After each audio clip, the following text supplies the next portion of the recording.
have our senior professor, Dr. Anil P. He is the professor and head of Department of Neurosurgery, Medical College, Thiruvananthapuram. And the case presenters will be Dr.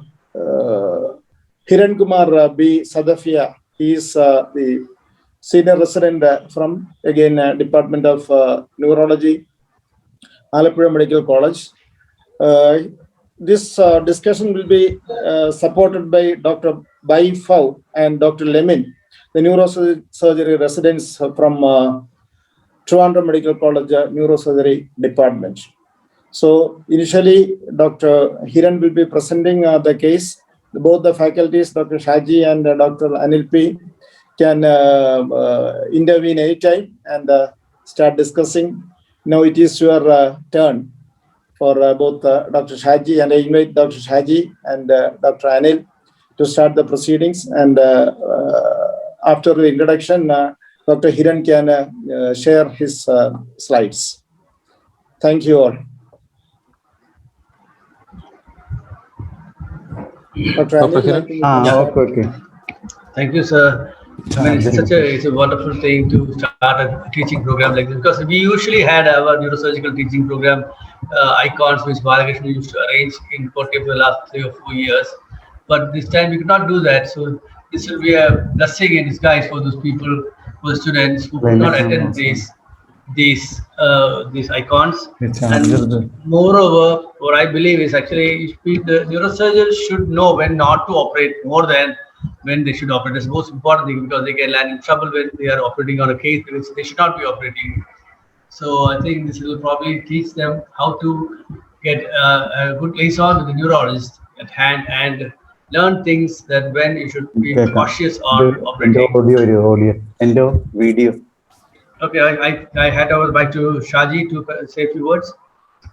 Okay, sir. Thank you very much. I had some technical problem. I first express my thanks to give an opportunity to discuss this topic before all of your senior teachers, friends, colleagues, and all. I think we lost so much time. Shall we start now? Yeah, with permission of our Muhammad Kunji sir. Sir, what about, shall we start, sir? Yeah, he said you can start. Go ahead. So, Dr. Hiran, can you present the case? Yes, sir. Hello, Dr. Hiran. Please share the screen. Yes, share the screen. I enabled it. Hello, sir. Is my screen visible? Yeah. Good evening, everybody. Teachers and faculties.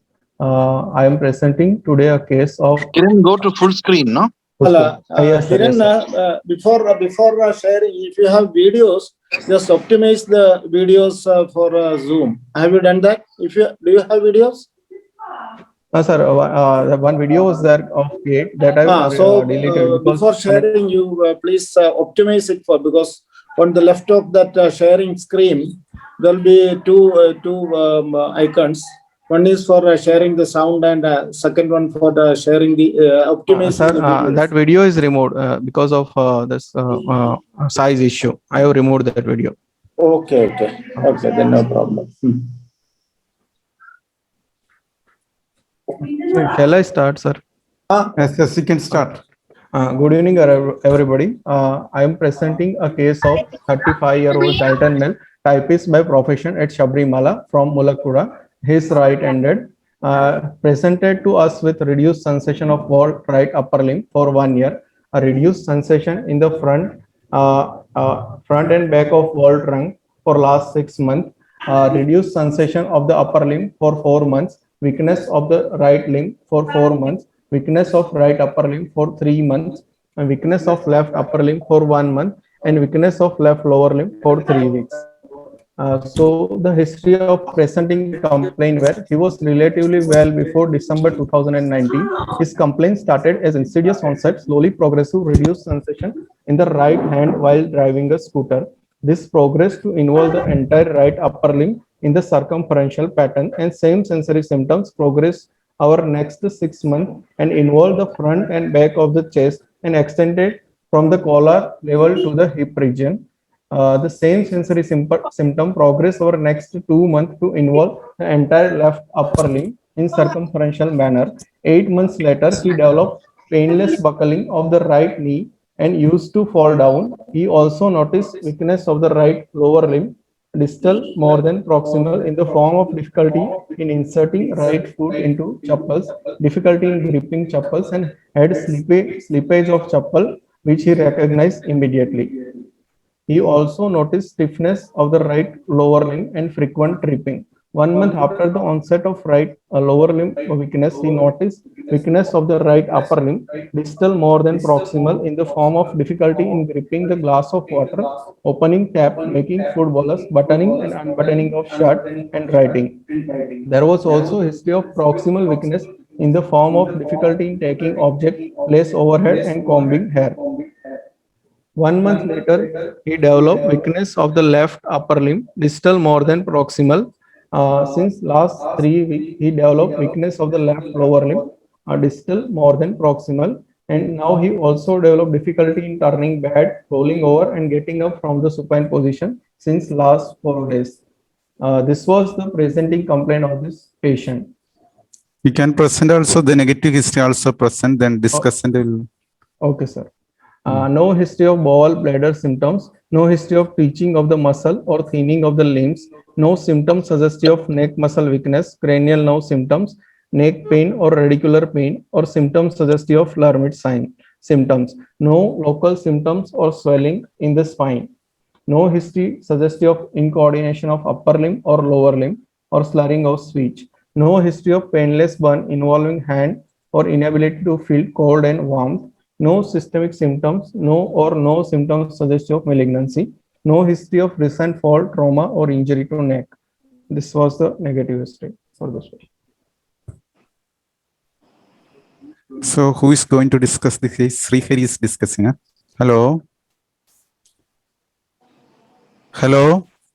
Sir, somebody is there to discuss or the presenter? I think who is discussing the aspect first?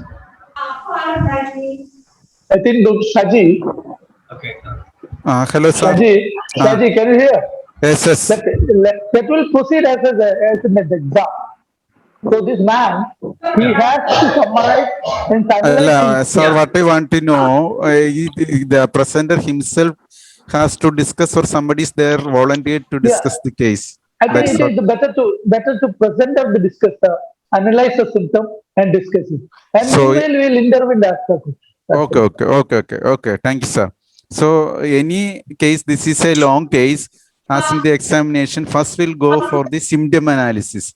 The student has to take each symptoms and symptoms should be analyzed in the form of anatomically, physiologically, if possible, pathology and etiology. So take each symptoms, you go for a anatomical and physiological, anatomical localization and physiological dysfunction. Dr. Kiran, can you take each symptom and analyze the symptom? Yes, sir. You show the slides once more. Yes, sir. And take the history of presenting complaint and take each symptom once. Yes, our patient. You go to the history of presenting complaint, then take each symptoms. Our patient, a 35-year-old gentleman, he started complaining of insidious onset, slowly progressive, reduced sensation of the right hand while driving scooter. So he was having reduced sensation of the right hand in the like circumferential pattern. As he no. You take first symptom. Suppose somebody is presenting, we are taking each symptom one by one, then analyze. Suppose somebody is saying he has got insidious onset, slowly progressive, loss of sensation of right hand while driving scooter. What you will think as a physician? What is your first what is your first diagnosis? Reduced sensation may be either due to peripheral neuropathy, like compressive neuropathy, like carpal tunnel syndrome, or it could be as the patient is having a symptom progression on the right entire upper limb. So it could be due to like as the sensation is non-localized and diffuse. Sensory loss is non-localized and diffuse. No, first symptom, why you say it is a pressure symptom, or why you say it is localizing as a pressure symptom, first symptom? Because sir, he is having reduced sensation while driving a scooter. So any any gripping movement which aggravate the reduced sensation of the hand. The first possibility of the carpal tunnel syndrome, medial nerve compression. Okay, because patient is having application of pressure and posture, which is Yes, sir. precipitating the symptoms. So one of the possibilities you should consider is the peripheral compressive peripheral nerve symptoms. So initially, if you hear the first symptom, somebody will go for a something related to pressure symptom, pressure of a peripheral nerve. So as usual, we'll think of a carpal tunnel syndrome as usual. So what is the next symptom? Then how will you connect it to the next symptom? Then sir, the same sensory symptom progress to involve entire upper limb in the circumferential pattern. This is a diffuse unlocalized sensation, sensory loss, which is not distributed over any pattern like a nerve pattern, or not distributed in the radicular pattern. So and it is circumferential, and patient is having diffuse sensory loss in the entire reduced sensation in the entire upper limb. So it could be contributed to the like a long trunk involvement in the spinal cord. So any symptom, actually he had a symptom start in the right hand. It is progress throughout the upper part of the right hand in the forearm and arm in a circumferential pattern. So somebody says the symptom like this, where will you locate lesion, or in what way why you are localizing suddenly into tract? Can you systematically go from each anatomical area to tract or upper part of the tract? Yes, sir. This patient is having circumferential and diffuse loss of. You can start from the peripheral nerve itself, because we think that this is basically a pressure symptom of a peripheral nerve, like carpal tunnel syndrome. Yes, sir. But next symptom, it's not explaining the. Yeah, multiple nerves are involved here. Multiple nerves are involved. So how do you explain that? Multiple nerves. Yes, sir. Why do you think it is carpal tunnel syndrome, which is very, very unusual carpal tunnel syndrome to present with sensory loss itself? No, it is pain is the symptom. And this patient was having reduced sensation because sensory supply escapes the carpal tunnel. Yes, So sir. Yes, sir. it is not the correct way of analyzing. And carpal tunnel fellows can have pain. The whole limb can get affected with pain, and it comes in the night, it improves, and so I think initial step itself, the candidate is telling wrong as carpal tunnel. It is not carpal tunnel. Yes, sir. As you told correctly, it is not correctly carpal tunnel syndrome. The sensory nerve goes above before the carpal tunnel symptom. The sensory nerve arises, but somebody can have some sensory symptoms by abnormal posture or pressure effect. And as sir told correctly, it is usually in the night, and symptoms are relieved by changing the posture or pressure of the hand. That is the classical diagnosis. Sir, as sir said, it is correctly pointed out. It is not a classic. Shaji, can I raise a doubt? Yes, sir. Yes, sir. Permit me to think very differently. The first symptom, complaint started insidious onset, slowly progressive, reduced sensation of right hand while driving scooter. Suppose I say, I think of a TIA, not at all spine. I am thinking of a TIA. How can you contradict that? But other factors, he is not mentioning the first symptom, whether he is relieved or not, duration of the symptoms, precipitating factors, relief factors, that aspect, the resident is not discussed. So somebody has to tell. It is not transient, no, it is slowly progressive. Yes, sir. So that is the one aspect, that if it is a TIA, it's a short duration. it is completely relieved over a period of time, and there is a chance of recurrence. So here what he's mentioning is insidious onset, slowly progressive, as Suresh are correctly mentioned, slowly progressive symptoms. So that may be the one reason he not sticking on to the carpal tunnel syndrome. The same symptom is spread entire right upper limb in circumferential pattern. So what do you think? Same sensory symptom is spread to the upper limb. So where will you locate? Is it a peripheral nerve, whether it is a plexus, whether it is a dorsal? How will you exclude each part, whether it is in the thalamus, whether it is in the parietal? Hello, Dr. Kiran, can you Yes, sir. Yes, sir. discuss that aspect? How will you Yes, sir. exclude each one? Why you want to localize to the tract? Sir, as this symptom is progress to involve all entire right upper limb in a circumferential pattern. So as it is progress from distal to proximal, and also there is no neck pain and any radicular pain symptom. So it is less likely to be a radicular involvement, and also it is not involving any specific nerve distribution pattern. So it is very less likely to be a peripheral neuropathy. And as there is only reduced sensation is there. Patient is not describing any cortical sensation loss. So it is less likely to be like cortical hypoesthesia. No, you have to tell specifically why in your discussion you point out only two things. One, it is not the peripheral nerve, sensory loss is not in the peripheral nerve distribution. So you just exclude the peripheral nerve.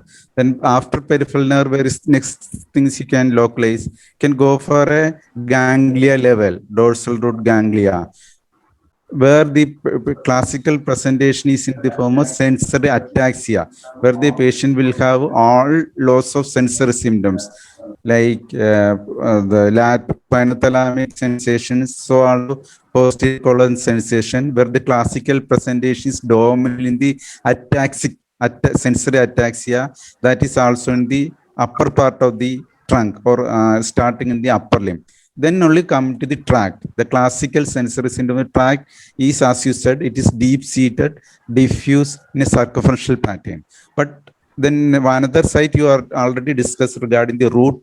Patient will have a if it is a radicular pain, they will have a classical radicular pattern. What is the characteristic pattern of a radicular pain?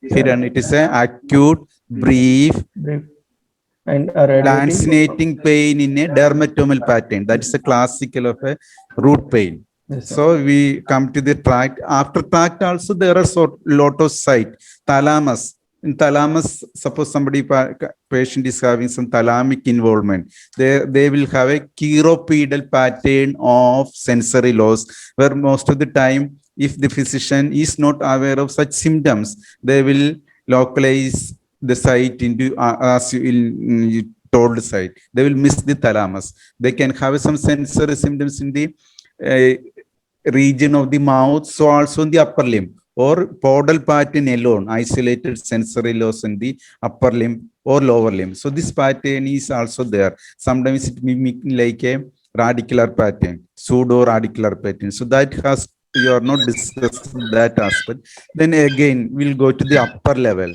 If you take the parietal lobe, you will have a hemisensory loss. Thalamus also hemisensory loss. So two things are there. Here there is no hemisensory loss. So you can grossly exclude the parietal region, so also thalamus. But you should not miss the podal sensory loss in the thalamus, which can occur in a radicular pain or isolated sensory loss in the upper limb or in the lower limb. Yes. Then third site, this is appropriate site what you are localized is diffused circumferential pattern involving all of the right upper limb. Pardon, sir? Hello? So that can be the one of the side tract, because it is not following a radicular pattern or peripheral neural pattern. Two patterns you should consider in this situation. One is in the tract. tract, spinal cord tract, or in the rarely a possibility of the thalamus also to be considered. You take the next symptoms, then do the analysis. Anything, any opinion from the audience? Any opinion? We'll go to the next symptom. So the I same. think Dr. Anil can comment also. I think what I'm intrigued about, why there is no motor loss in for the last 6 months. I think that he has to explain. Motor symptoms. So far, there is no motor symptoms.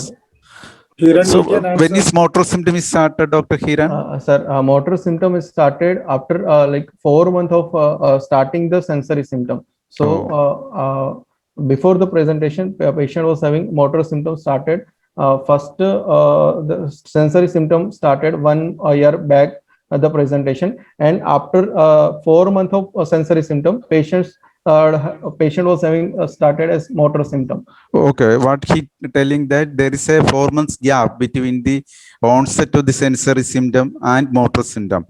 That one way explanation is that the onset or epicenter of pathology is in the sensory tract. That is one thing we can explain.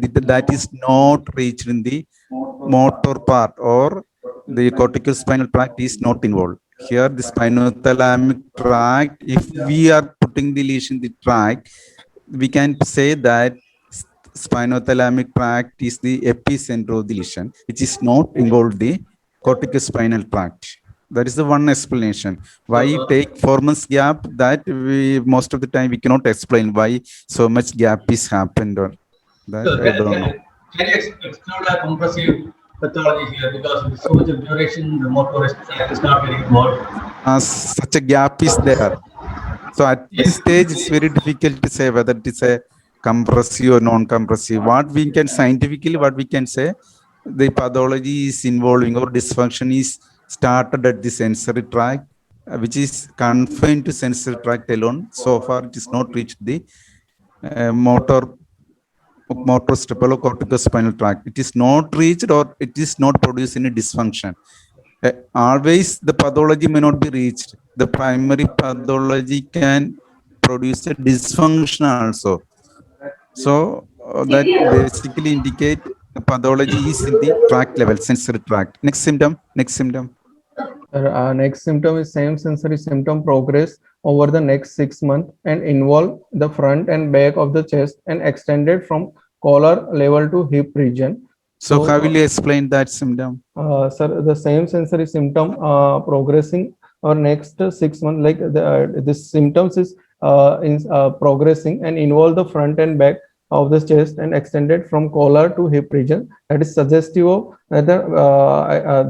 either the pathology is compressing, maybe compressive pathology that has horizontal level, which is compressing from lateral to medial side, or the pathology may be like a vertical distribution, which is progressing from the cervical up to the like lumbar region. So what he's saying is, it is clear, sir. What he is telling, this can be explained 2 ways. One, longitudinal extension of the lesion, or by horizontal extension of the lesion in the spinothalamic tract. In the sense that the same lesion, how as this is explained based on the rexed lamination of the spinothalamic tract. Initially, it is involved the cervical region. Subsequently, this spread to the thoracic. Yeah, but what he's saying is extending from lateral to medial, isn't it? That's what he says. So in such situation, is this the pattern you usually get? It's extending from lateral to medial. So is it possible, Dr. Kiran, any lesion in the lateral side, occupying the lateral side, can have the symptom like this, lateral to medial? That is, sir is asking. Any sensory symptom can present like this, lateral to medial. So usually what we are expecting, the spinothalamic tract, the rexed lamination is cervical, thoracic, sacral. So cervical is inside and sacral is last. So it's the first. The sacrum should be involved first. So very rational question. Anyway, can you explain, Dr. Hiran? Very rational question, very scientific question.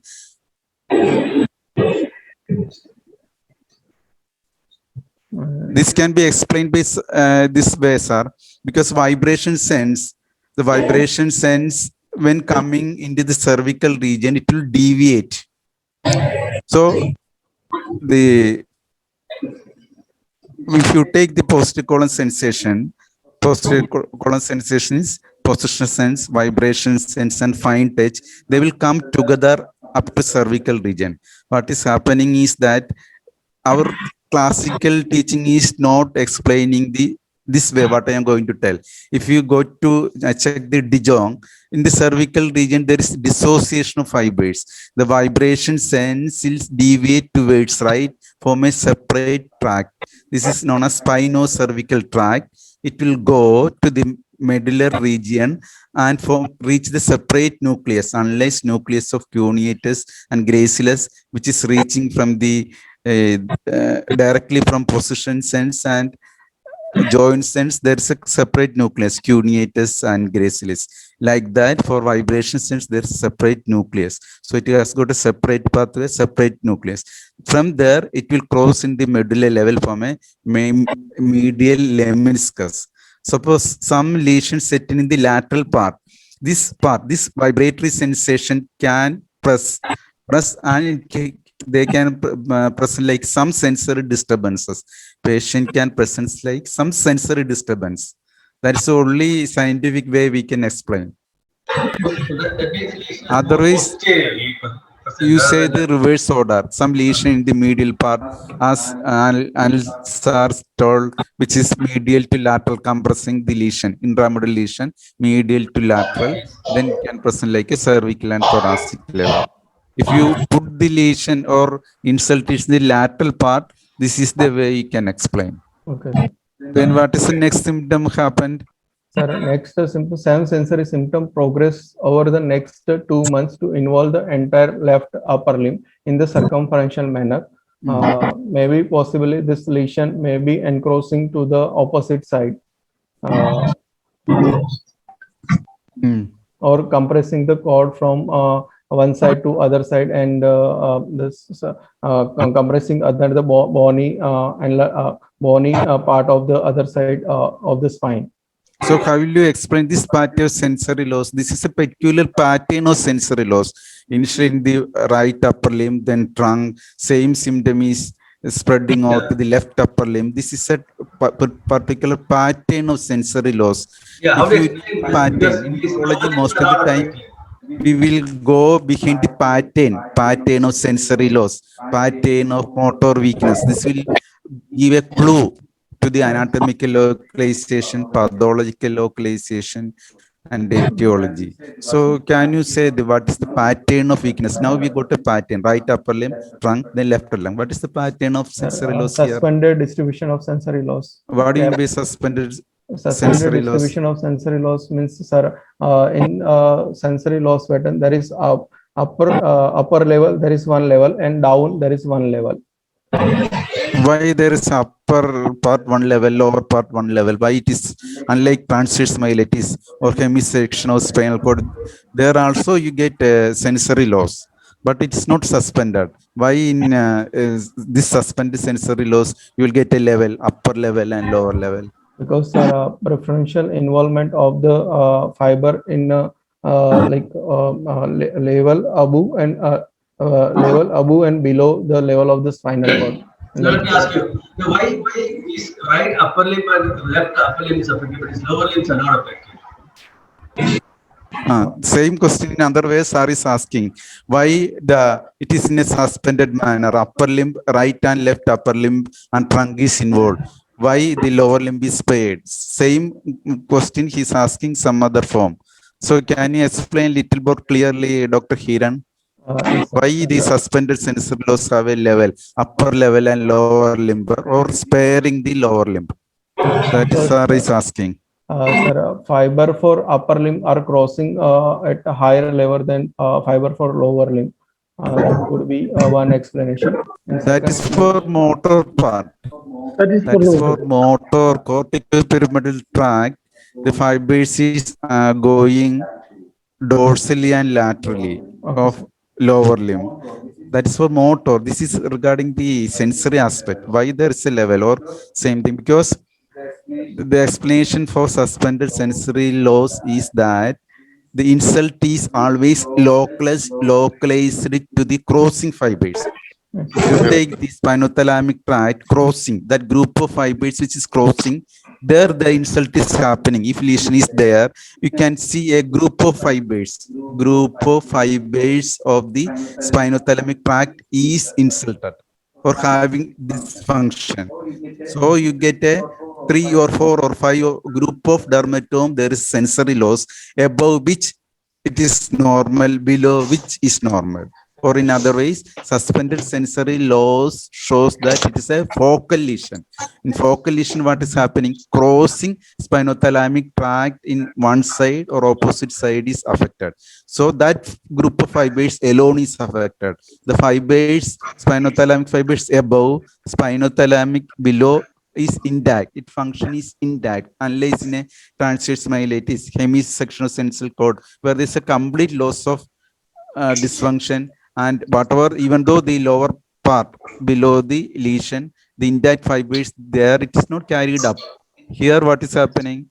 The crossing side, the site of lesion. So that is lesion is always focal in the crossing fibers. So that much spinothalamic tract will produce dysfunction. So that is the explanation for the suspended sensory loss. So you will get a intact sensation above and intact sensation below. That crossing spinothalamic alone is going for a dysfunction.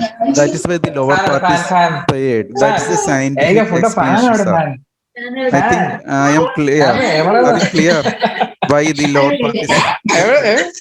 Lot of Somebody's sound is here.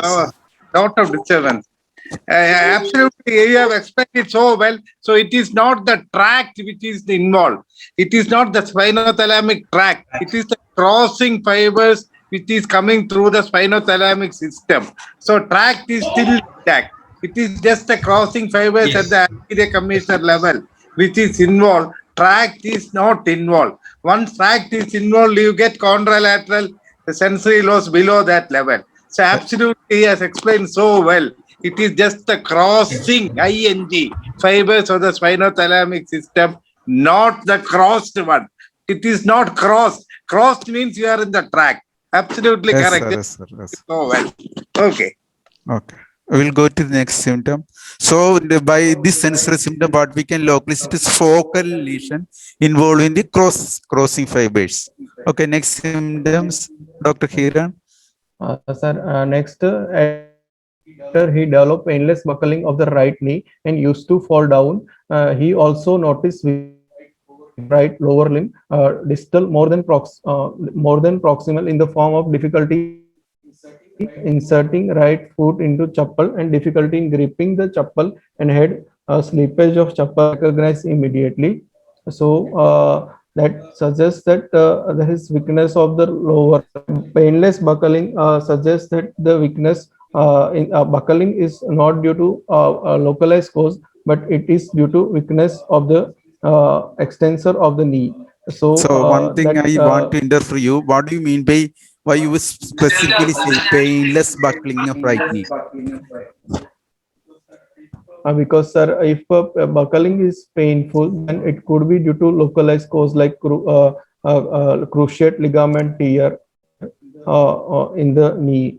That could be one cause for painful buckling. Painless buckling?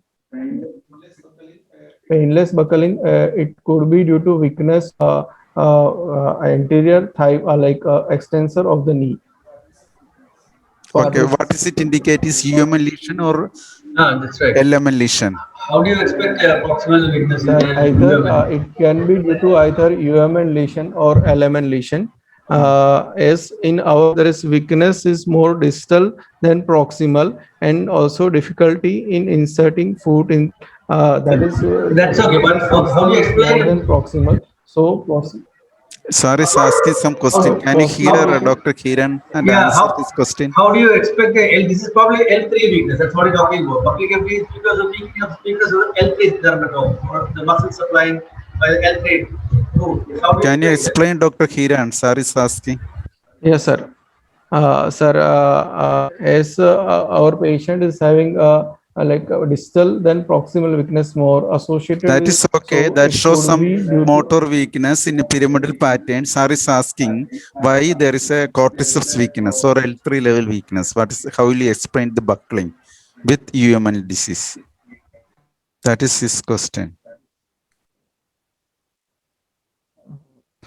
So buckling basically indicate weakness of corticeps. So it can get UMN or LMN. Usually buckling happen in LMN, but in pyramidal tract lesion also you can have buckling because of the initial stage, especially initial stage because of the hypotonia. So in acute stage or initial stages of any pyramidal syndrome, we can have a initial hypotonia that can lead to the buckling. Otherwise, the unsteadiness of buckling basically indicate a element syndrome or weakness of the corticeps. So in general, it only indicates a corticeps weakness. It doesn't mean LMN or UM. So both situations can occur. In acute stage or initial stages of the pyramidal tract weakness, there is a hypotonia. Somebody can go for buckling. And element syndrome, as you know, any muscle weakness, there are so many muscle weakness, you can have a weakness. So this is the way, cannot be explained by radical, but it can be explained by the hypotonia due to the human syndrome, because other symptoms are suggestive of pyramidal tract weakness. There is a lower limb weakness, which is more distal than proximal. So pattern of weakness is suggestive of a corticospinal tract involvement. Why the buckling? It may be due to the hypotonia in the initial stage of the human disease. That is the way you can explain. Another thing is, in pyramidal weakness, in the lower limb flexors are more involved than Yes, sir. and vice versa in the upper limb. And also, dorsiflexors are more involved than the plantar flexors. So Yes, that sir. can explain also pyramidal And weakness. anti-gravity muscles. Okay, Anti-gravity. Okay. Go to the next symptom. So now the sensory symptoms spread into the corticospinal tract also. The next symptom. the next symptom is same sensory symptom progress over next 2 months to involve entire left upper limb in the. Now we are discussing the motor symptoms. Yes, sir. Yes, sir. He also noticed stiffness of the right lower limb and frequent tripping. That is the right lower limb.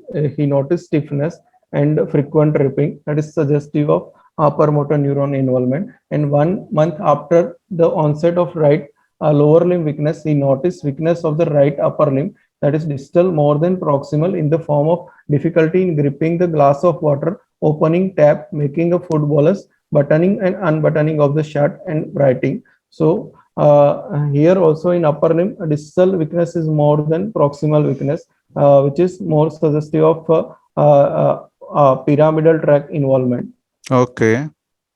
And then he was having also proximal muscle weakness in the form of difficulty in taking object place overhead and combing hair, but the distal weakness is more than proximal. Okay, okay, that is suggestive of pyramidal tract involvement. Then, yes, then 1 month later, he developed weakness of the left upper limb, distal more than proximal, the same symptoms. And since last 3 weeks from presentation, he developed weakness of the left lower limb, distal more than proximal. And after that, he also developed difficulty in turning in bed, rolling over, and getting up from the supine position since last 4 days. So the patient is having weakness in the inverted U pattern, like from the right lower limb, right upper limb, left upper limb, and left lower limb. Then it comes to axial and paraaxial muscle involvement, which is this pattern is inverted Ellsworth pattern, which is suggestive of higher cervical myelopathy. And as the patient is having axial and paraaxial involvement, as he is having difficulty in turning in bed and rolling over and getting up from the supine position, it suggests that involvement of the axial paraaxial muscle. So the lateral corticospinal tract involvement, which has progressed to anterior corticospinal tract involvement. So this patient has got a weakness So my smoke predominantly condition is right to us. So why did he develop a upper limb weakness first then? How do you explain that? Hello? Hello, sir. Yeah, if you are saying a stroke phenomenon should start in the lower limb, then upper limb, then lower limb, then lower limb. But here it started in the upper limb, right? Upper limb first. So how do you explain that? Sir, sensory symptom was started in upper limb, but the motor symptom he was having in the right lower limb. Initially, 8 months before the presentation, he was having in the right lower limb. Then it progressed to right upper limb, then left upper limb, then left lower limb, like that. So where will you place the lesion in such case? Sir, it So is it is- inward. So it is not a classical exponential phenomena. You started sir. on the right upper limb, Yes. then right lower limb, then left upper limb, then the left lower limb. So do you think Yes, it is an inverted U-shaped lesion? Sir, it started from right lower limb, sir. Hello. But it is Hello. not that one. Okay. So can you explain this? Can you explain this? How do you Sir, explain it? it is like Ellsberg pattern of involvement. So it could be high cervical How? myelopathy. You should tell what is mean by Ellsberg phenomena, how it is That's different not from phenomena. You explain first that. this pattern. So what this is can be very, the pattern of weakness, it is definite that it is a pyramidal pattern of weakness. The Distal more than Ellsberg- proximal. There is no difference opinion. So Yeah. Sir is asking, this is not a classical Ellsberg phenomena. Yes, sir. How is normal Ellsberg phenomena? How it is different from this our present pattern? That is Sir is asking. Can you explain? Sir, classical Ellsberg phenomena will start from the upper limb, one upper limb, then same side lower limb, then opposite lower limb, and opposite side upper limb. That is classical Ellsberg phenomena. But in our patient, it is starting from the lower limb on same side, then upper limb on the same side, then upper limb on the opposite side, and lower limb on the opposite side. So it is. What is the explanation for classical Ellsberg phenomena? Sir, Is it a compressive or non-compressive phenomenon? sir, compressive. So how will you explain? Scientifically, you should explain how the Ellsberg phenomena can occur. This is based on the Rexed lamination. As you know, the corticospinal tract, the Rexed lamination from Yes, sir. medial to lateral, cervical, thoracic, sacral level. So suppose a extramedullary lesion is compressing the one side, it will affect first the cervical region, then thoracic and sacral region. And because of the counter curve effect, opposite sacral, That- thoracic and cervical Dr. region. Shaji, that is Dr. Shaji. കേൾക്കുന്നുണ്ട് sir പറയൂ.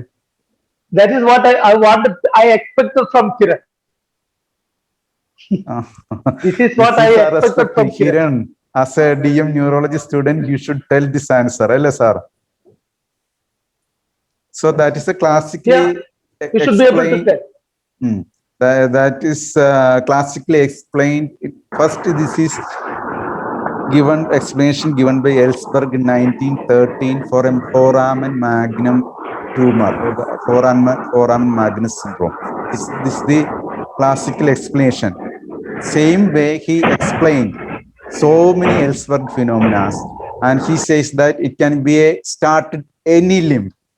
In his article, he says it can start at any limb, but he's not giving the explanation. It can start in the right upper limb, left upper limb simultaneously, then lower limb, next lower limb. In reverse pattern can occur. So any pattern can occur, this type of phenomena, and for which there is no definite explanation is not given in literature. So the other pattern also can be explained other than conventional pattern, and this type of motor weakness can start at any limb and migrate to the next limb. So this is the literature review says. So anybody is having any other explanation can also discuss. This is what I read. But another thing which is described, as you correctly told, the upper limb fibers cross first above, and then the lower limb fibers. By the time upper limb fibers have crossed and reached the opposite side, the lower limb same state would not have crossed. So Yes, that sir, is what yes. initially people described as Bell's phenomenon, which is a midline problem in the cervicospinal junction. Later, Wallenberg told that it is not because of midline, it is from paramedian. As you correctly told, various presentations can come. One upper limb, other lower limb, because of this crossing here, there, and all. All these presentations can come, and you can explain some way or other. Okay. Yes, sir. Yes, sir. Sir is correctly. This is the explanation by Suresh, given by Suresh. Sir, it's very nice, sir. So you are teaching us very lot of things. So this basically indicate a form of Ellsberg phenomena that basically indicate the lesion is cervical level and starting from the one limb to other. So your sensory pathology now slowly spread into the corticospinal tract. Not only same side, bilaterally. Why you say bilateral involvement, Dr. Kiran? Because sir, there is involvement on the opposite side also because of compression. So bilateral involvement, so also there is a simultaneous involvement of the trunk muscle weakness also. So trunk muscle weakness occurs when there is a bilateral pyramidal tract involvement. So bilateral weakness along with truncal muscle weakness suggests as a bilateral corticopyramidal tract involvement. Then next symptom. Sir, then next symptom. this was his presenting complaint, and then he was having no history of bowel bladder symptoms, no history of twitching of the muscle or You thinning need to of the repeat, limbs. you just say any other positive symptoms, then you can say. Otherwise, you can just discuss. No positive symptoms, no history of incoordination, no history of painless burn involving hand or inability to feel cold or warm. No any positive symptoms was there. So from history wise, where will you localize the lesion? Sensory, so also motor. And you say whether it is a compressive or non-compressive. If possible, you can tell the pathology and The etiology. plain extent of lesion. Sir, from history wise, Localization. from history wise, the localization is high cervical cord, and I cannot tell whether it is compressive or non-compressive because there is no bowel bladder symptoms in this patient, and also there is no radicular pain or any level in element, like no any element level is there. Dr. Kiran, you just here. By sensory symptoms, where will you localize the lesion? Patient is having suspended sensory lobe.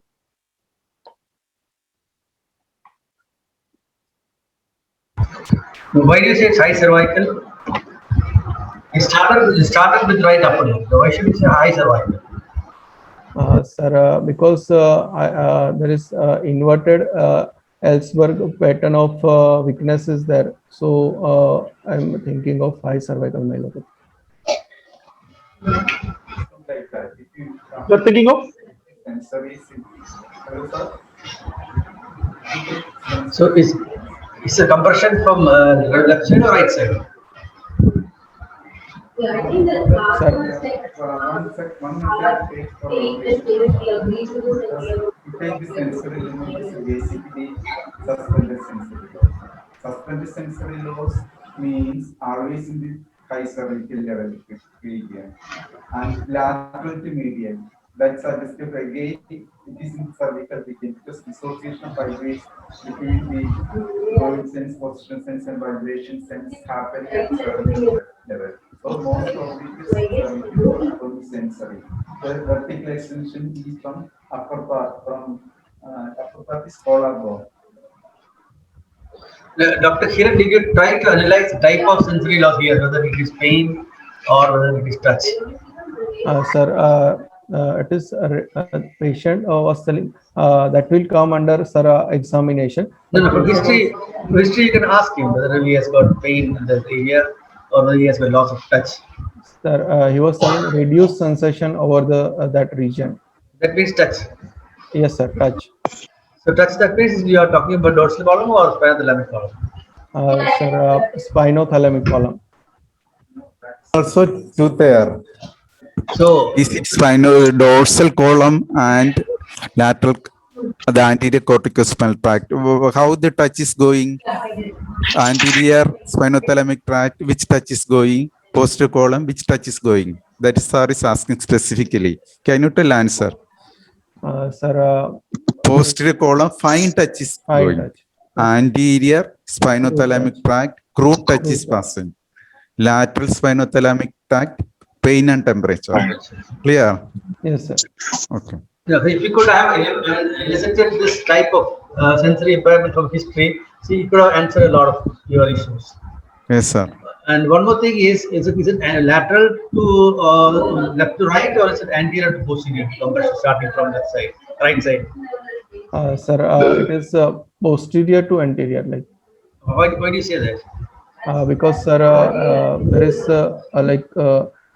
patient was having initial sensory symptoms followed by sensory symptom followed by weakness symptom. So one explanation would be like from posterior to anterior. So that means right side it started, right posteriorly going, and it should be compressing the right lower limb. Then right upper limb followed by right lower limb, definitely it should go to the opposite side. But here the right lower following the right upper limb, it went to the left upper limb. How can you explain that? Sir, due to compression from one side, there is counter compression of the spine from the other side. That may be the one. Correct. That's the right thing, because there's a trough in the posterior arch. So most often the legs don't get compressed first, but it gets compressed against the opposite arch. So that's how the pattern sometimes we see. You know, if the right upper limb followed by the left upper limb, because of the spinal cord gets compressed against the opposite lamina. Okay, sir. Okay, sir. Okay, so whether it is compressive or non-compressive lesion, whether any definite finding to say compressive, what are the features definitely say compressive? Sir, ball bladder involvement and radicular pain will be there at the level of compression. Focal signs and symptoms. If there is a focal signs, symptoms like deformities, pain, tenderness, radicular pain, then late bladder involvement is more suggestive of compressive. That is not there in this case. Yes, sir. So what you can say, this patient is have some myelopathy at cervical level. Whether to say compressive or non-compressive, it is very difficult at this stage. If I'm telling you it's a lesion at C5 on the right side, would you agree? Can be, because there is a motor weakness is in the upper limb, in the shoulder region, it is there. Shoulder muscle is weak. Yeah, he has got difficulty in lifting his upper limb. Yes. So coming to the past history, anything contributing to the past history, Dr. Kiran? Sir, We'll go little fast. Yes, sir. Past history, sir, history of spine deformity and short stature noticed by parents since the age of 15 years, which is non-progressive compared to sibling and peer groups, and no other significant past history. How will you contribute to present symptom, the spinal deformity? It is not present in early childhood, but noticed since the age of 15 years. How will you contribute to the present symptom? It could be due to either bony deformity or muscular deformity. Bony deformity means a patient may have acquired some bony lesion in the form of infection, inflammation, trauma, or tumor, or muscular deformity in the form of patient may have developed some congenital muscular disorders like LGMD, limb girdle muscular dystrophy, or spinal muscular atrophy, or can you say some diseases producing short stature and spine deformity, short stature and spine? Did you ask about the parents whether they are short stature? Yes, sir. Sir, parents were normal height according to their age and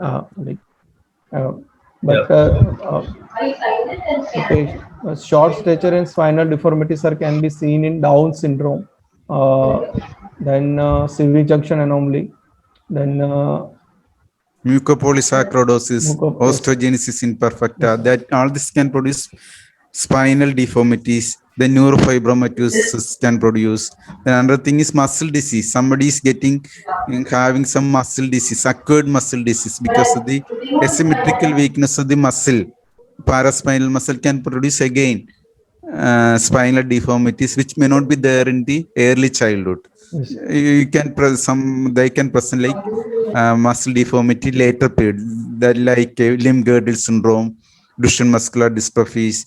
So this, whenever there is muscle disease, also can produce spinal deformity in the adolescent age period. So it can be either a patient may have underlying spinal disease or a muscle disease, which producing a combination of spinal disease plus neurological disease. So two things you can conclude: some spinal disease which is producing the neurological manifestation also, spinal disease plus neurological disease. Can you mention some disease which can produce both spinal disease and neurological manifestation? Sir, CV junction anomaly. Okay, one. Then congenital error of metabolism like mucopolysaccharidosis. Okay. Any And, other disease? Osteogenesis imperfecta. Okay, that can produce connective tissue disorders, can produce. Yes, Dead code can produce. then Some neurofibromatosis can present. So all this disease can produce both neuraxial involvements, also bone deformities. Yes, sir. And going to the clinical examination, Sir, personal history you is can not tell the significant. definitive clinical examination. Okay. Okay, These sir. are 9. Family history, mother was having carcinoma breast and Anything rheumatoid positive, then No, nothing no. positive will go Okay, to sir. the Okay, clinical okay, sir. examination. On general examination, patient was having short stature, was height was 153 centimeter, neck length was 12 centimeter, which is according to his height, neck length should be 15.3.55. According to length formula, this 10 plus 0.035 into height. And patient was having low hairline, root of the hair was below C5.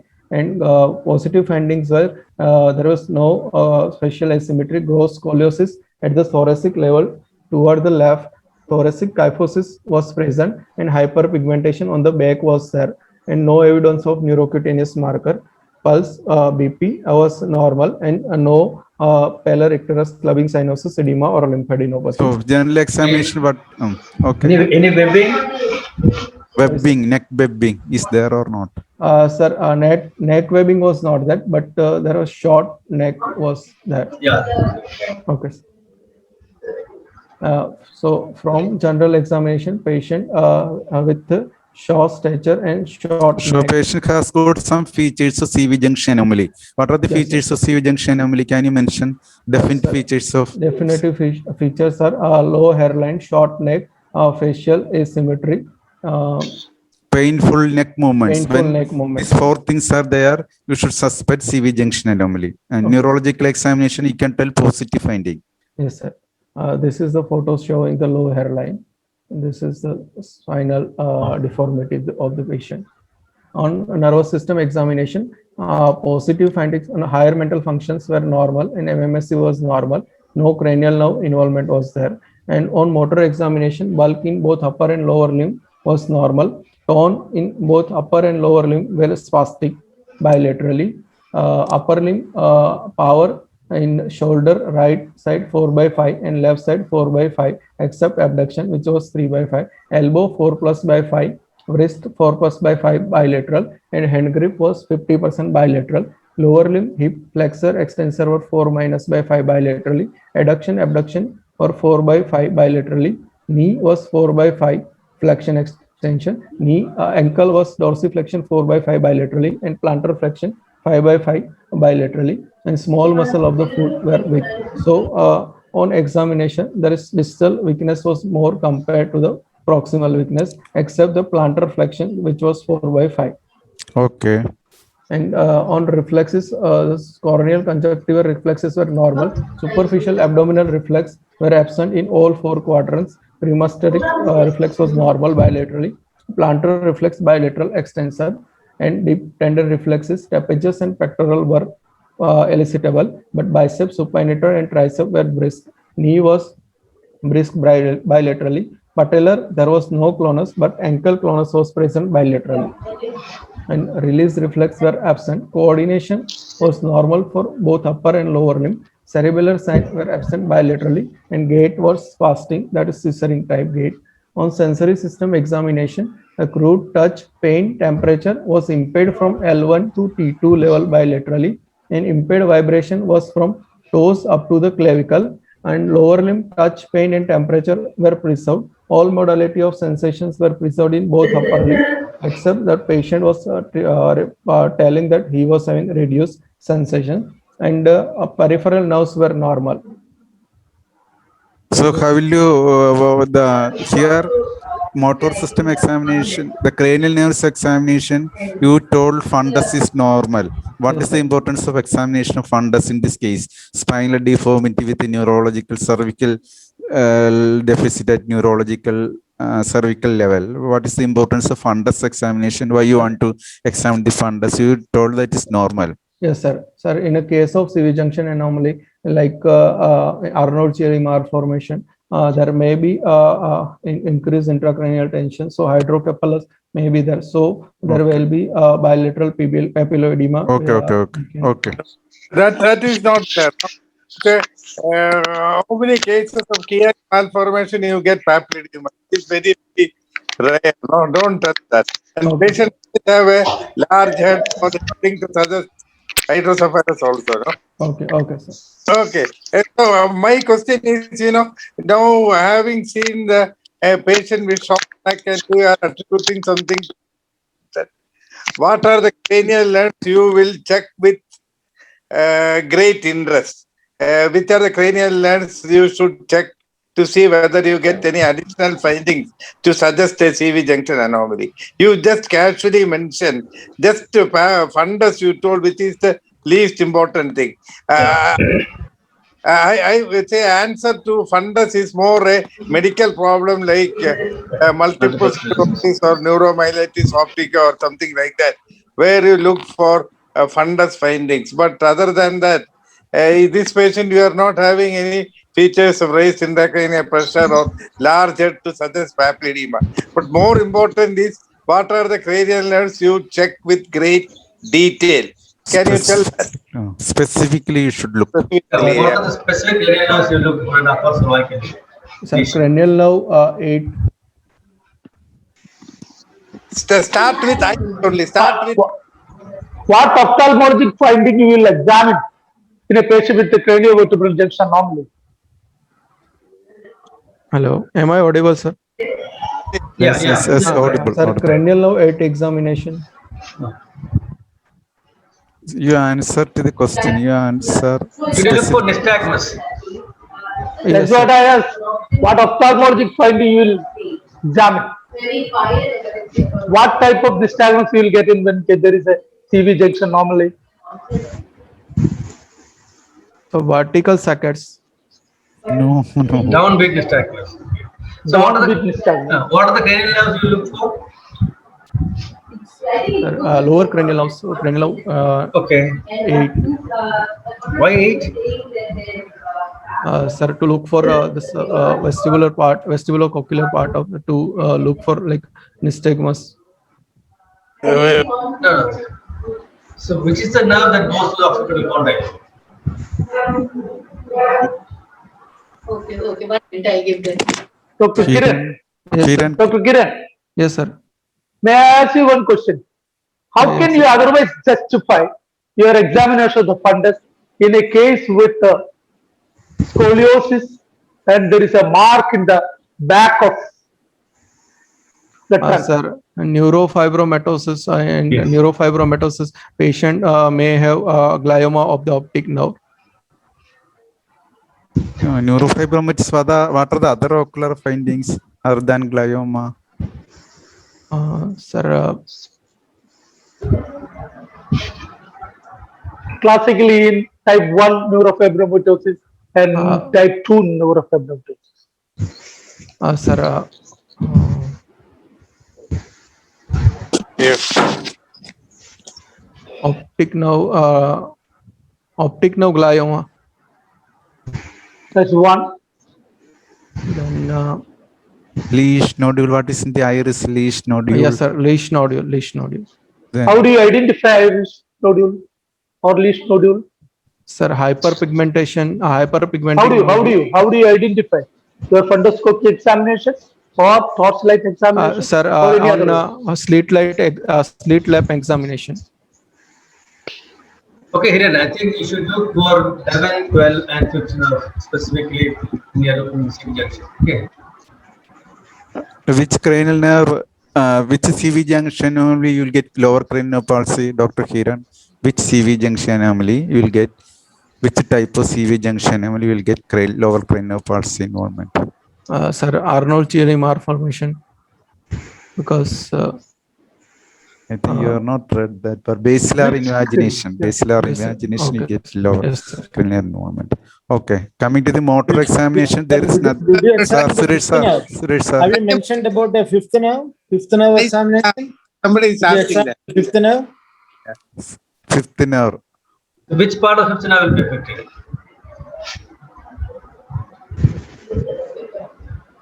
In the descending tract of trigeminal nerve, which whether ophthalmic, maxillary, mandible, which will descend up to the cervical level. You should read all this. And what other, suppose the descending nucleus is there, descending nucleus. Suppose that is getting involved, what type of sensory loss they will have. These things you should read. And before we go to motor system, can you just tell what mechanism of downbeat nystagmus is usually asked? Arya, you know the mechanism of downbeat nystagmus and why it occurs in this CV junction problem.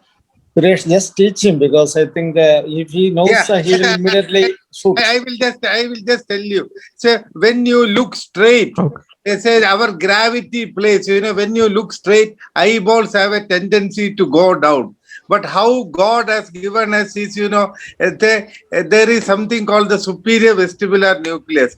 It sends impulses to both superior rectus nucleus to take the eyeballs up. So when you look straight, gravity brings the eyeball down. But to counter that, God has given us a mechanism which comes from the superior vestibular nucleus to both the superior rectus, which takes the eyeball up. But if this is acting continuously like that, we will be looking at the sky, looking at the stars only. But so there is a check which is coming to superior vestibular nucleus. That is coming from the flocculus. So if flocculus sends a flocculus, paraflocculus, they send impulses to modulate the superior vestibular nucleus. So eye is not in a upward position. That brings the eye to the normal level. So when the flocculus gets affected, what will happen? This check goes. So eye will go up, and which is the and then it gets corrected by a fast phase down, which we call the downbeat nystagmus. So if there is no modulation to superior vestibular nucleus, which happens in the flocculus, parafloccular lesion, the eye will go up. There is no checking there to superior rectus. But once it goes up, the corrective component is the fast component which comes down, which is manifested as downbeat nystagmus. Same thing is there for upbeat nystagmus also, which comes with this central tegmental tract bilateral lesion or lesion of the lower medulla can produce a similarly a upbeat nystagmus also. Okay, hope I am clear. Sir. Okay, sir. Yes, sir. Yes. So motor system examination, there is nothing significant bilateral pyramidal tract lesion. What about sensory? Sir, on sensory system examination, there is crude touch and pain temperature You level. just tell what is the inference. There is like a suspended distribution, suspended sensory loss in the distribution of L1 to T2, and also there is impaired vibration that is from toes up to clavicle. So there is dissociative sensory loss in the form of dissociation between posterior column and anterior lateral system, and also dissociation between posterior column sensation, like joint position sense is intact, but the impaired vibration sensation is impaired. That is suggestive of like as the vibration sensation is impaired, isolated compared to the joint position sense. So the lesion may be in the cervical spinal cord, as because this vibration sensation are running separate from the joint position sensation in the lateral funiculus of the spinal cord, and it merges with the joint position sensation in the medial lemniscus when it cross from the anterior commissure and reaches on the opposite side to the medial lemniscus. Doctor, you have explained, but what do you understand by dissociated sensory loss? Dissociation occurs only when there is association. So what is association here is the association of sensations carried through the spinothalamic system. You forget about posterior column. Posterior column is a different tract. So if there is dissociation of sensations carried through the spinothalamic system, then you call it dissociated sensory loss, not the sensations between posterior column and the spinothalamic system. But what I have learned today is Shaji has explained dissociation of sensations through the posterior column also, which I learned from Shaji today. He explained very well. But what we call for exam purpose as dissociated sensory loss is dissociation of sensations carried through the spinothalamic system.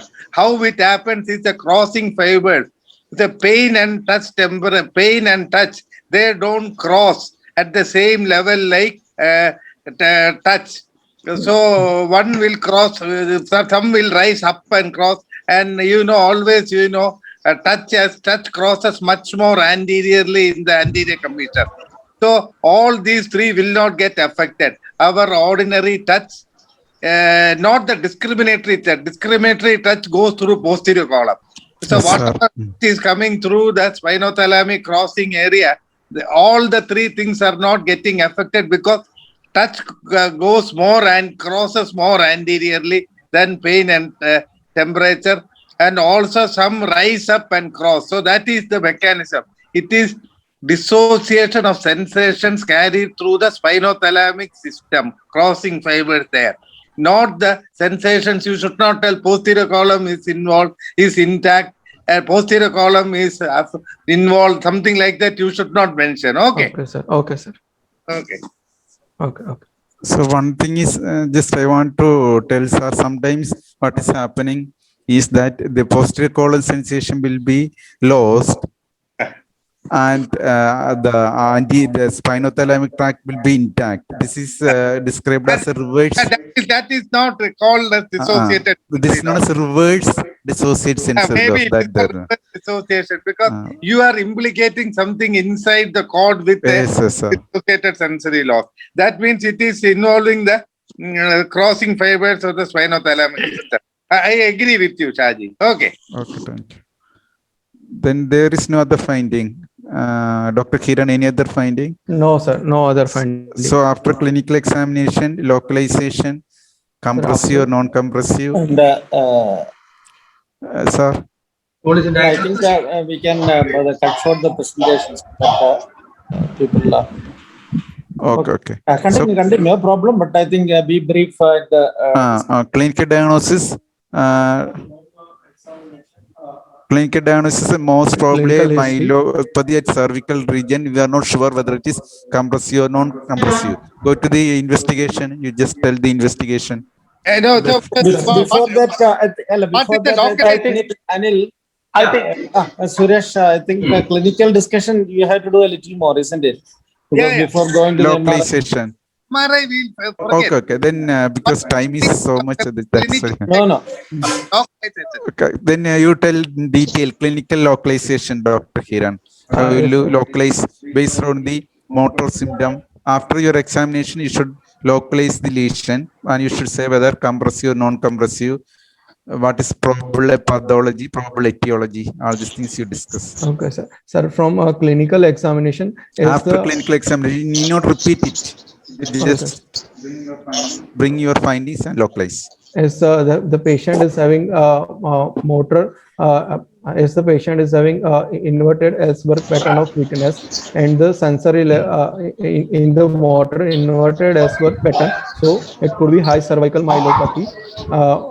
Most probably it could be non-compressive, as there is no bladder wall involvement, and also there is no any sensation, no any lower motor neuron or radicular pain or localized symptom or finding is there. So it could be a non-compressive, and also a sensory level can be up to T2 or above. So as the sensory level is at the level of T2, so the patient may be having a myelopathy which is above the T2 level. What about impaired sensation up to clavicle? How will you explain that? If you take myelopathy above T2, there is impaired sensation also there up to clavicle. Yes, sir. That's a definite finding. Yes, sir. Yes, sir. Then for that, that is also finding that you cannot neglect. Yes, sir. For that, I will put the sensory level at the cervical level, as the vibration sensation are traveling separately from the joint position sensation in the particular cervical part of the spinal cord. So I can put the this a level of this vibration sensation at the cervical level, high cervical level. So what is the upper level of involvement? And before that, can you tell which are the systems involved in this patient? So that you should tell. So now, what is the cause of this dissociated sensory loss from L1 to T2? Obviously, the causing fibers of the spinothalamic system is affected to produce that. Then patient has got impaired vibration sense. Obviously, posterior column is involved. Then you are getting pyramidal signs on both sides. No, pyramidal signs both sides.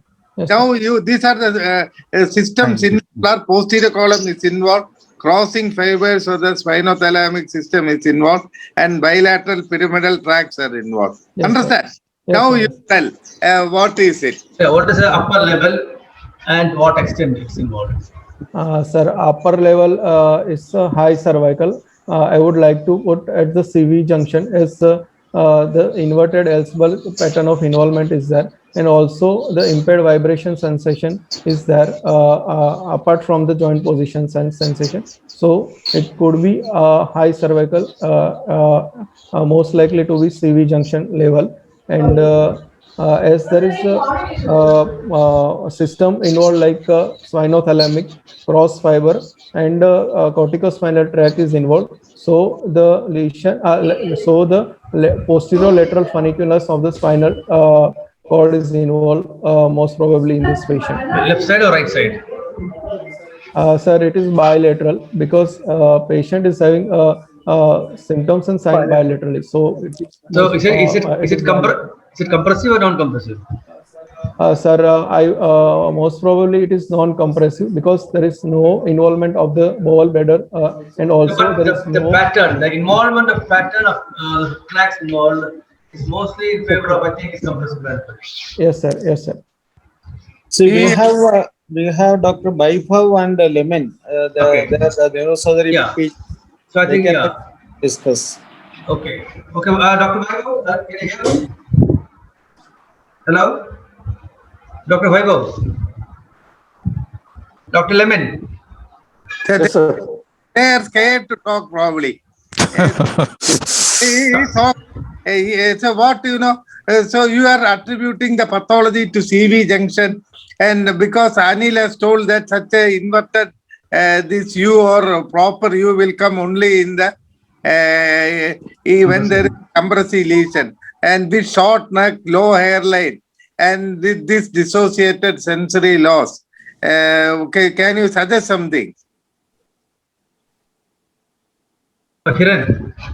Yes, sir. Is Dr. Vaibhav there? Sir, syrinx. No, okay, totally you should tell.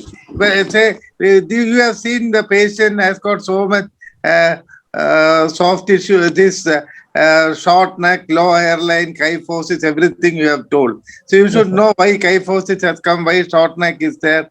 So, and what is the cause of this dissociated sensory loss in such a patient who has got high cervical problem? Sir,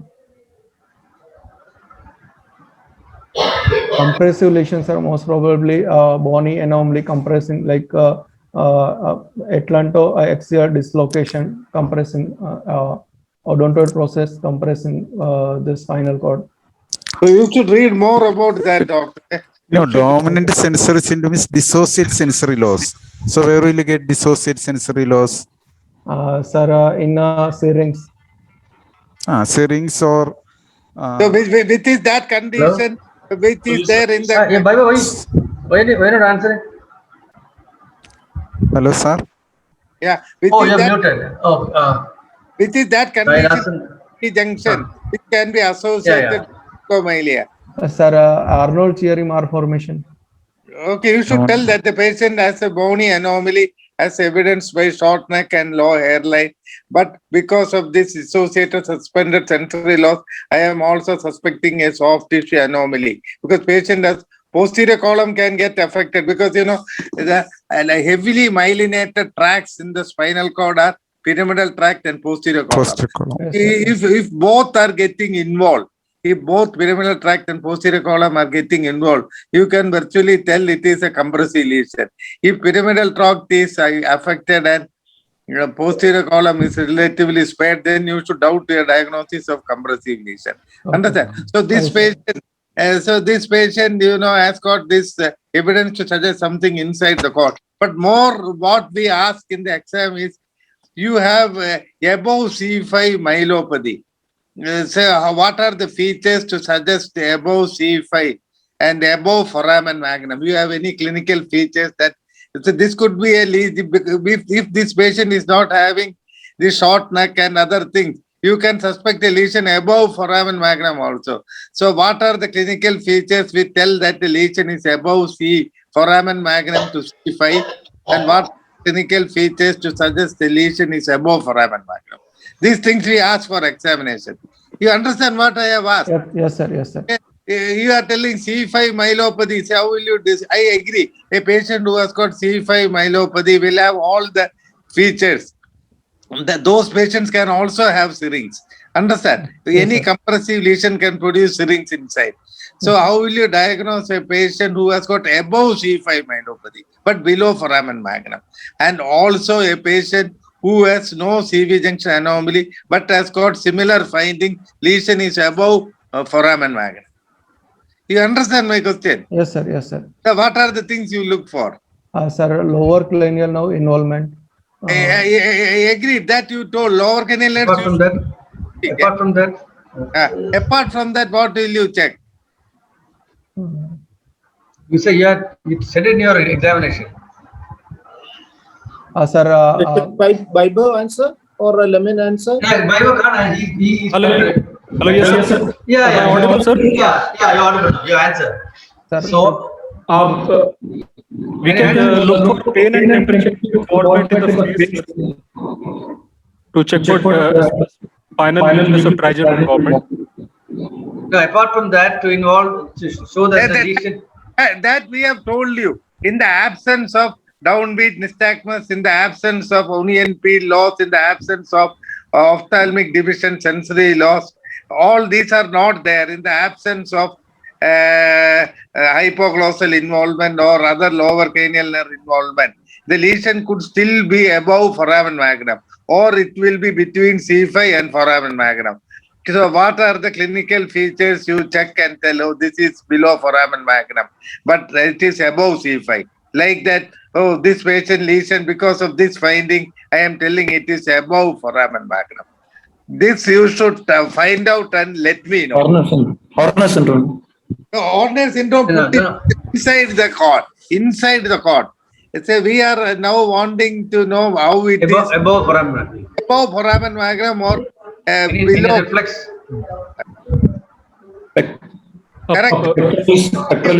Pectoralis. No. Who told? Somebody told correctly. Pectoralis reflex. Who told that? Very correct. Actually, it is pectoralis reflex. It's say if a pectoralis reflex is exaggerated, it suggests a compressive lesion above C5, which will not be there if C5 compression is there. This pectoralis reflex will not get exaggerated. So suppose somebody has got a high cervical C2-3, 3-4 compression, 2-3, 3-4 compression.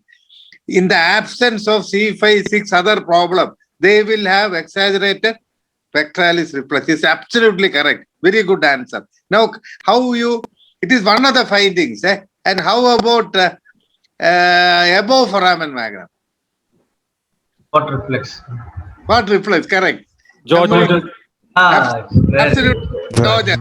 Absolutely correct. If George is exaggerated, you are not dealing with a CV junction or cord problem. It is above the foramen magnum. Absolutely. Shaji, you can take over again.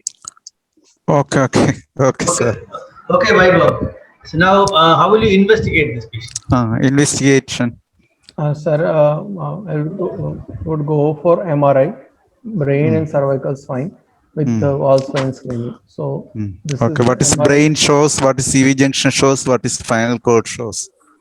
Sir, MRI brain of this patient is normal, and a CV junction of this patient is showing indentation of the basilar invagination of the. Why you say there is a basilar invagination? Because this Chamberlain line invagination of the odontoid process is. I think in this I think we can ask again our neurosurgery colleagues. Yeah. I think Vaibhav, can you just elaborate some of these craniometric lines?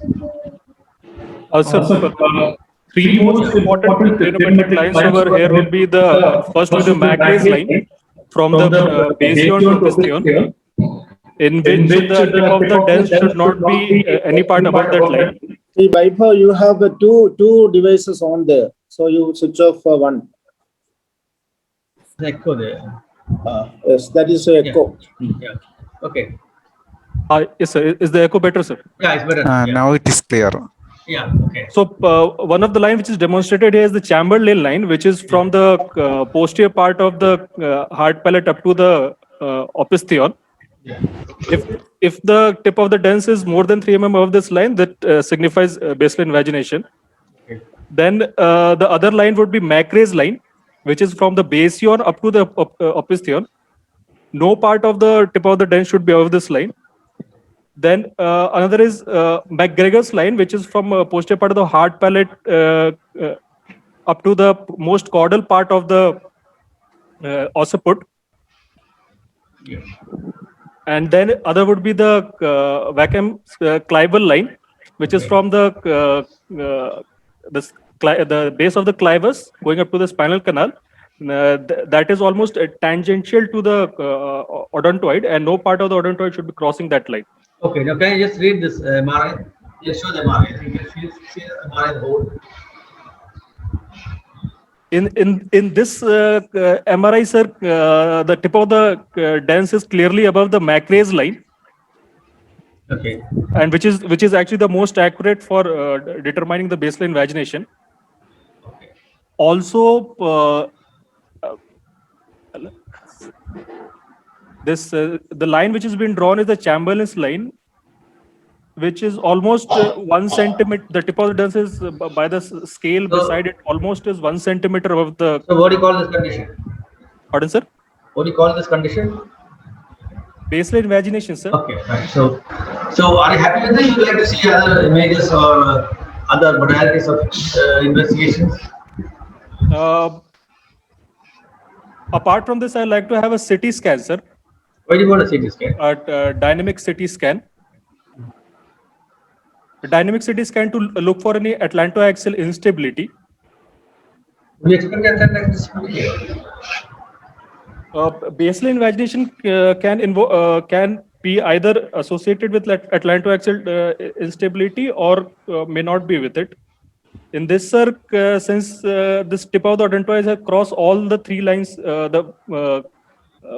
this Clival line, the Macrae's line, and Chamberson's line. So it's probably that the first type in which it may be associated with the atlantoaxial instability. But here you can see the tip of the odontoid is not touching the brainstem at all. Yes, sir. The tip of the odontoid is pressing against the brainstem. So, It's a gap between there's a small gap between the tip of the odontoid and the brainstem.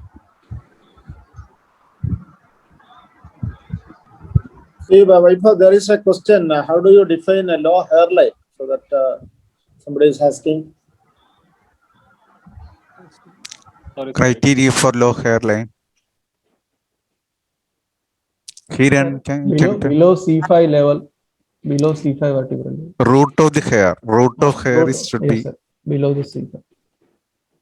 Then any other MRI finding? Can you show any other finding? sir. Spinal Yes, sir. cord, because we want to see the syringe or anything in something else is there. Any other finding in MRI? Sir, this is the spinal cord. This is axial cut and the sagittal cut. This axial cut showing a tumor at the C2 level. This is the tumor. In this, it is very nice. Okay, right. At the C2 level, this is the tumor. Why are you seeing this? Yes, sir. I'm Nerve seeing sheath that. tumor. Yeah. This is the nerve sheath tumor, neurofibroma. In this axial cut, it is very nicely shown. This is the C2 level tumor, which is dumbbell shape. So what will you do in this case?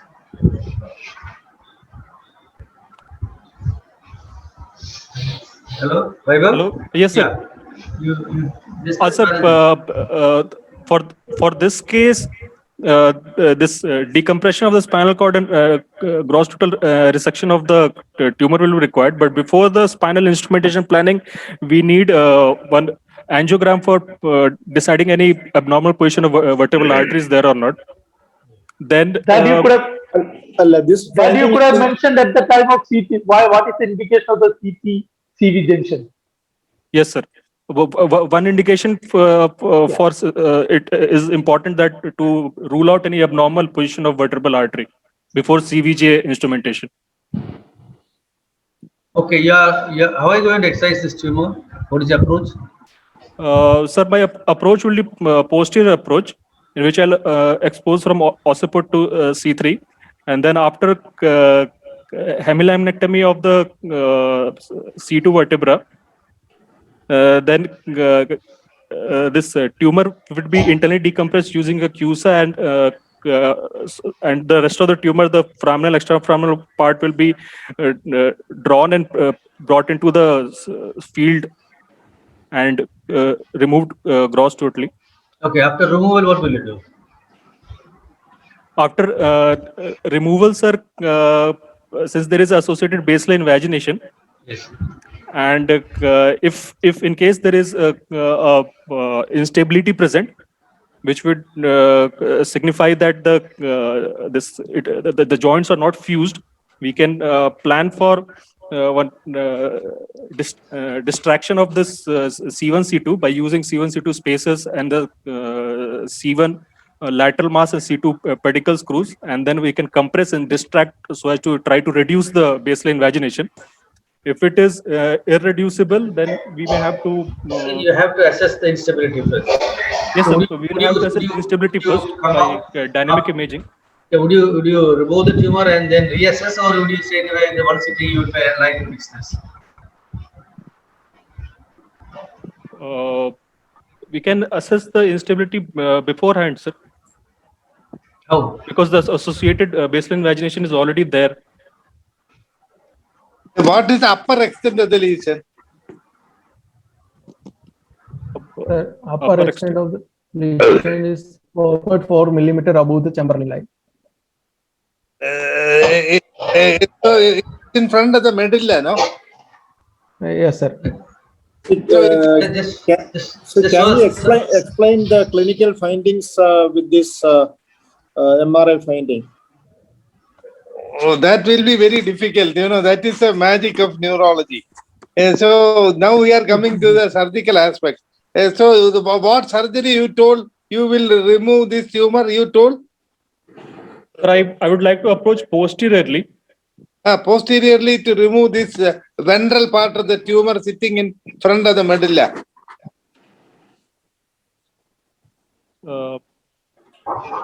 ventral part of the tumor in front of the medulla, sir, then we'll have to go by far lateral approach. That's what we are asking, what you will do. So you are seeing the total picture. Now you should tell what approach will you do to remove tumor is on either side, no? Sir, I would like to see the previous images, sir. This is with. Oh, okay, previous image. Previous image. So that axial sagittal sections also. Yeah. Sagittal sections also. So it is going up to C1. This one, Okay. it is below C1 only. Yeah. It's up to C1, sir. Okay, I'm seeing this picture only. Okay, now only I'm seeing this picture. Okay, I thought it is going very high up. Okay. So now where is the axial cut of this?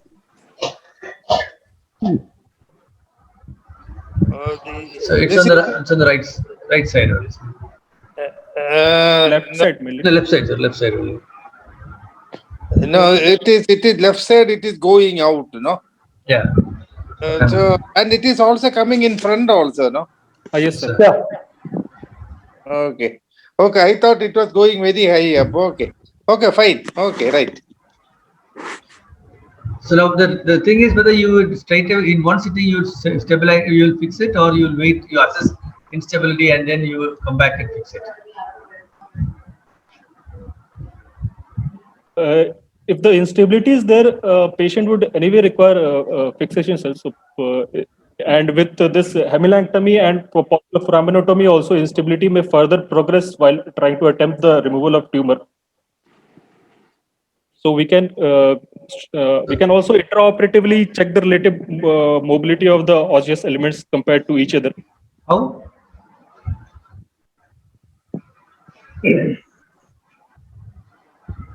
The doctor, this tumor on the one side, both are extradural or one is intradural? The one which is going out through the foramen looks more of extradural because we can see the dura there, black. Yes, sir.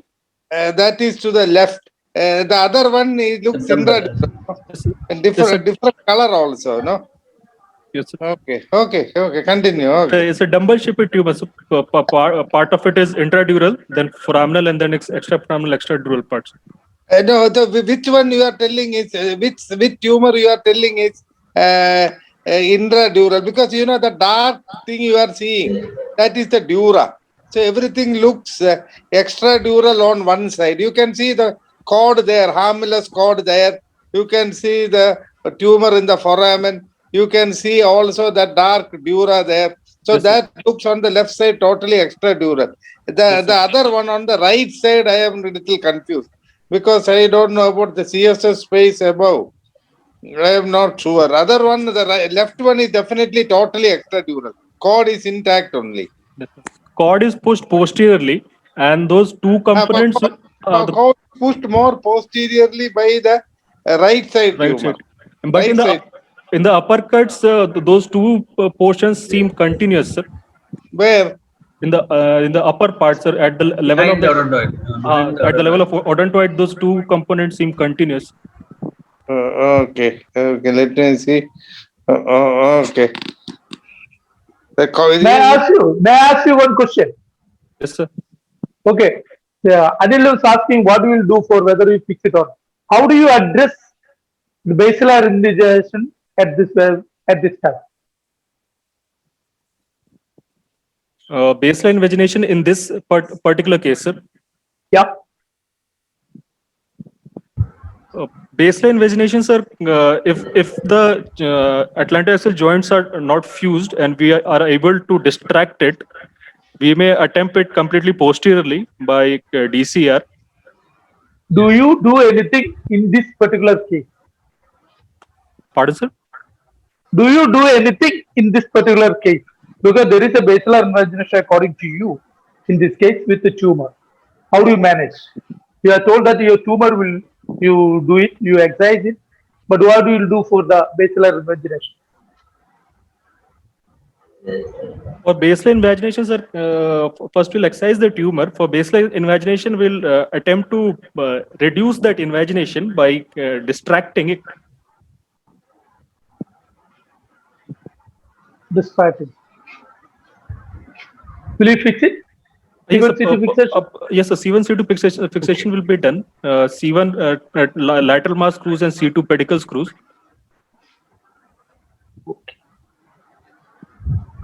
So what other investigation would you like to do before you plan on your surgery, apart from MRI?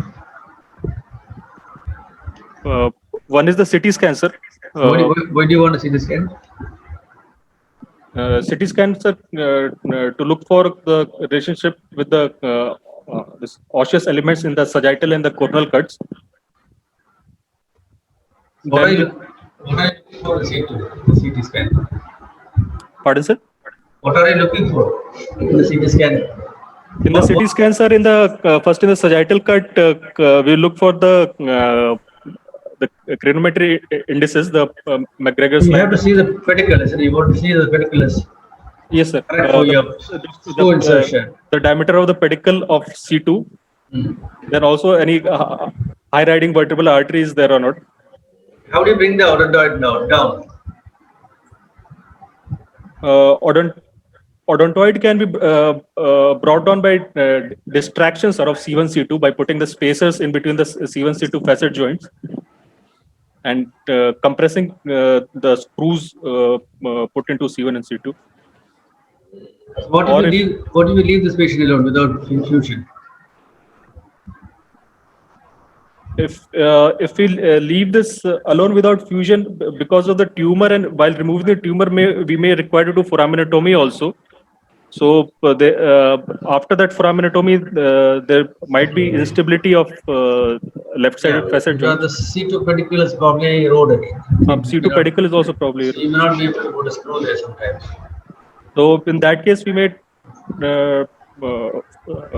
put one side we have fixed by screw and rod. Other side we can do wiring or clamps. Your lamina has been removed. Pardon, sir? You have removed your lamina, isn't it?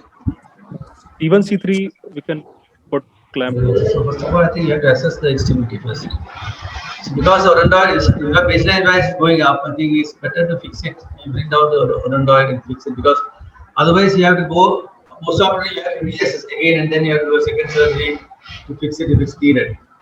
So it's always better, I think, because once your pedicle is lost following a surgery and you have done a laminectomy, and it's better, I think, it's fuse it so that you don't have to do a second surgery, and you can probably bring down the odontoid and reduce the compression of the cord. What kind of fixation you do? What is it? What kind of fixation you do? Fixations of C1 lateral mass screws and Yes. C2 pedicle screws. In this case, if the C2 pedicle is involved on the left side, then we may use the C3 lateral mass on left side. Right side, we can fix with C2 pedicle and C1 lateral mass. What complication would you expect in this patient? Complications are first is the vertebral artery injury. Yes. Because the C2 instrumentation is associated with a high risk of vertebral artery injury. And second, post-operative CSF leak. From where? Pardon, sir? You're cutting the root. Yes, sir. While instrumentation, we may have to cut the C2 root. So hypostasia in the suboccipital region. Tumor is there, so we cut it off. Then what? Do you think the myelopathy is going to improve following the surgery? So myelopathy may not improve completely and may take a long time to recover. So what's the purpose of doing a surgery? Purpose of doing surgery is to prevent, first of all, the tumor excision and biopsy, and for baseline vagination to prevent further progression of the invagination. Duration, okay. So anything else? Okay, Shaji, I think we'll. Hello? I think we'll wind up, no? We'll wind up. Shaji, you can give the conclusions about the case, and Dr. Anil can summarize the surgical procedures so that we can conclude. Dr. Shaji, just conclude by summarizing.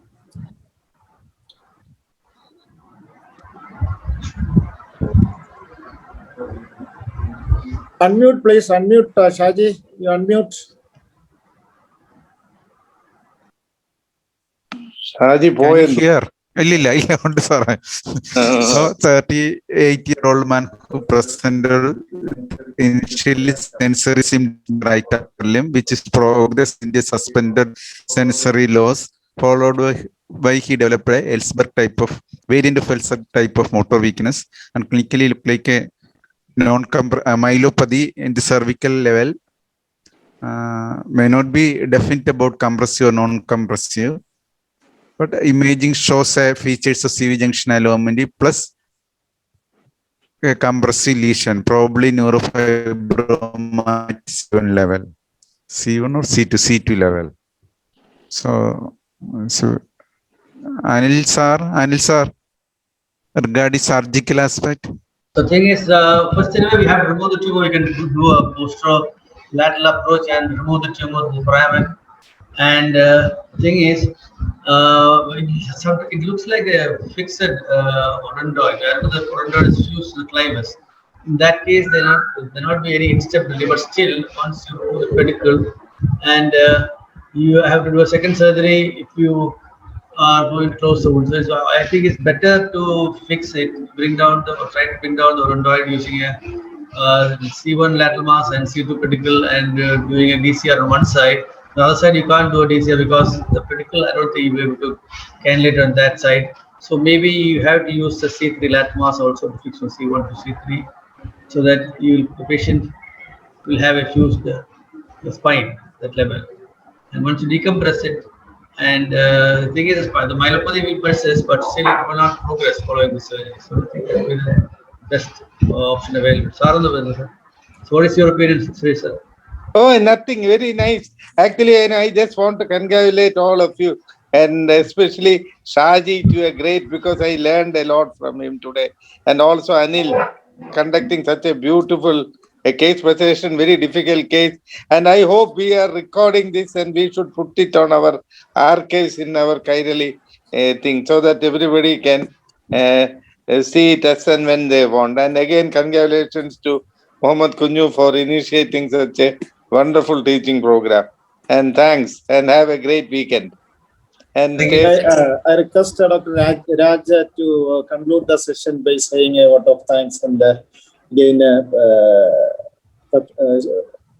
Dr. Raj. Thank you. Thank you all the participants.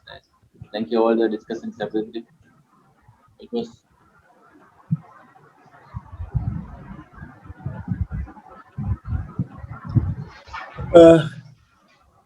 I think Raj, I think your connection has gone. Yeah, I think Raj is there. He's left right. Okay, so I take this opportunity to thank Dr. Shaji. As mentioned by Dr. Suresh, he has done an excellent job in bringing out a very good case, which is both suitable for the neurologist and the neurosurgeon, and Dr. Hiran for doing an excellent presentation. And again, Anil for the anchoring the session, continuing the discussion and giving the neurosurgical perspective, and his PGs, Dr. Vaibhav and Dr. Lemin. And especially all of us know that we have to thank Dr. Suresh profusely for his legendary remarks as well as his comments, and expressing his, showcasing his knowledge. I think all the PGs as well as all the neurosurgeons or neurologists who has participated definitely has benefited by your experience. We expect you to be there in all our next sessions also. I think Raja, have you come back? Sir, yeah, I am back. I lost my connection. So formally, I would like to thank all the participants, Dr. Anil, especially senior participants, Dr. Anil Kumar sir, Suresh Nair sir, and Shaji sir, and all, for having a wonderful discussions actually. And thank you, Srihari, for arranging such a good platform. and Dr. Kiran, Dr. Vaibhav, and Dr. Lamin for assisting discussions and helping the surgical part. And we hope we will have future sessions with such a beautiful discussions in the coming weekends also. We'll hopefully we can do it on every Saturday, I think. So we'll fix it for the coming Saturday. Next we have a discussion from Kottayam Medical College. Dr. Balu sir has agreed. Hopefully we'll have more participants. This time we had more than 100 participants. Hopefully next week we'll have more participants. People will come to know about it, and we'll have good sessions ahead. So thank you all once again. Have a good night. Thank you. Okay, thank you, sir. Good night. Good Okay, night. okay, good night. Good night. Good Bye, night. bye. Right, thank you. Thank Have you a all. great day. Bye. Okay, thank good you, night. Shaggy, once again, Dr. Srihari for the excellent the platform. Okay, thank you. Bye. Srihari. Bye. Bye. Okay, Good night, sir. good night, good night. Good night.